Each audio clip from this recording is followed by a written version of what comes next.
Have you ever noticed how your calendar feels full, but your life feels empty?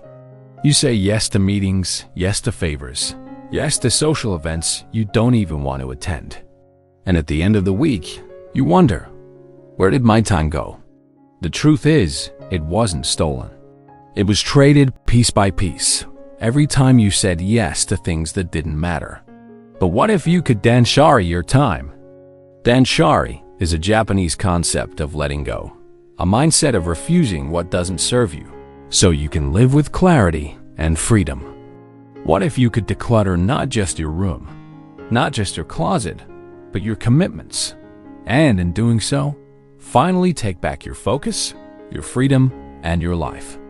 Today, we're diving into the art of saying no and why fewer commitments can give you more than you ever imagined. Welcome back to Wisdom Vault, where we uncover powerful ideas to help you live with clarity, purpose, and freedom. If this inspires you, remember to subscribe, like, and share. Your support motivates us to create more meaningful content for you. Chapter 1. The concept of Danshari beyond objects. When people hear Danshari, most think of minimalism in the physical sense. They imagine donating clothes, clearing shelves, or cleaning up a messy desk. But the deeper practice of Danshari is about more than things. It's about what you allow and what you refuse in every corner of your life. Time is the one resource that cannot be bought back. You can recover money, rebuild relationships, regain health, but once a moment is gone, it's gone forever. That's why Danshari applied to time is so powerful. It forces you to ask, does this commitment serve my growth? Does this activity bring me joy or drain me? Am I doing this out of choice or out of guilt and pressure? Think of your schedule as a room. If you fill it with junk, unnecessary obligations, endless scrolling, shallow yeses, there's no space for what truly matters. But when you Danshari that room, suddenly there's breathing space. Suddenly, your energy and focus return. Chapter 2. The hidden cost of saying yes. Why do we say yes so often? Because we fear disappointing others. Because we're told that being busy equals being important. Because we believe productivity is about doing more instead of doing what matters. But every yes comes at a cost. When you say yes to a meaningless task, you're saying no to rest. When you say yes to an unnecessary meeting, you're saying no to creative work. When you say yes to obligations that drain you, you're saying no to yourself. And let me ask you, how many times have you looked back and thought, I shouldn't have agreed to that. It wasn't worth my time? Danshari teaches us that true freedom begins with intentional refusal. Chapter 3. The power of no and how it liberates you. No is not rejection. No is protection. When you say no, you're protecting your mental clarity, your health, your goals, and your relationships with the people who truly matter. Think of great leaders, creators, and thinkers. Do you think they said yes to everything that came their way? No, they guarded their time like treasure. And you can too. Imagine your day with just one less time-wasting habit. 30 fewer minutes on social media. One meeting declined because it could be solved with an email. One late-night show skipped so you can get proper rest. Each no opens the door to a more focused, energetic, meaningful life.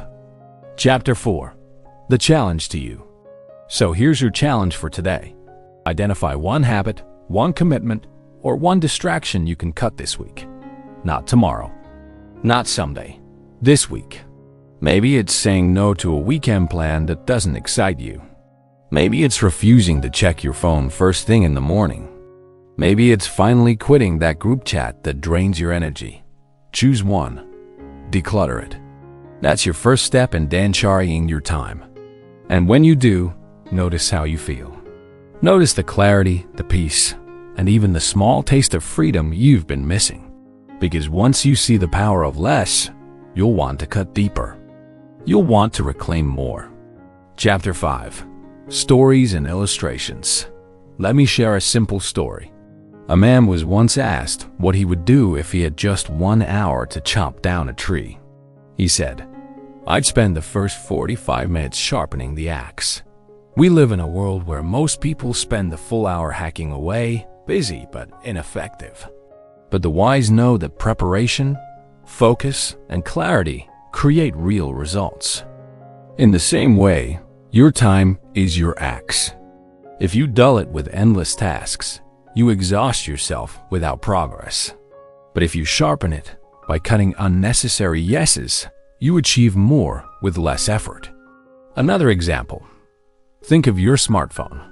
If too many apps are running, your battery dies quickly. Your mind is the same. Every open tab of obligation drains your energy. Close a few, and suddenly your system runs smoothly. Chapter 6. Practical Steps to Danshari Your Time. Now let's get practical. Here are a few steps to start Danshariing your time today. 1. Audit your commitments. Write down everything you said yes to this month. Circle the ones that truly matter. Cross out the ones that don't. 2. Practice polite refusal. Learn phrases like, "Thank you, but I can't commit to that right now. I appreciate the offer, but I have to focus on my priorities." Remember, saying no respectfully is still kind. 3. Set digital boundaries. Turn off non-essential notifications. Delete one app that eats your time. Schedule screen-free hours daily. 4. Protect your focus time. Block out hours for deep work or rest. Guard them as if they were doctor's appointments. 5. Reward yourself. Each time you say no to a distraction, say yes to something nourishing. A walk, journaling, or time with loved ones. These small shifts, repeated daily, create massive transformation. Chapter 7. The Bigger Picture. Danshari isn't about doing less for the sake of laziness. It's about doing less so you can do more of what matters. It's about trading shallow busyness for deep living. It's about replacing overwhelm with focus. It's about learning that freedom doesn't come from cramming in everything, but from letting go of what doesn't belong. When you Danshari your time, you discover something profound. Life feels lighter. Days feel meaningful. And you finally feel in control again. Conclusion. So remember this. Every time you say yes to something, you are saying no to something else. Choose wisely. Protect your hours like treasure. And practice the courage to say no, so you can live with clarity, focus, and freedom. That is the heart of Danshari your time. If this message inspired you, remember to subscribe, like, and share. Your support motivates us to create more useful and meaningful videos for you. And most importantly, don't just watch this and nod. Take the challenge. Cut one time waster this week and see how much lighter you feel. This is Wisdom Vault, and I'll see you in the next video. Until then, say no to distractions and say yes to freedom.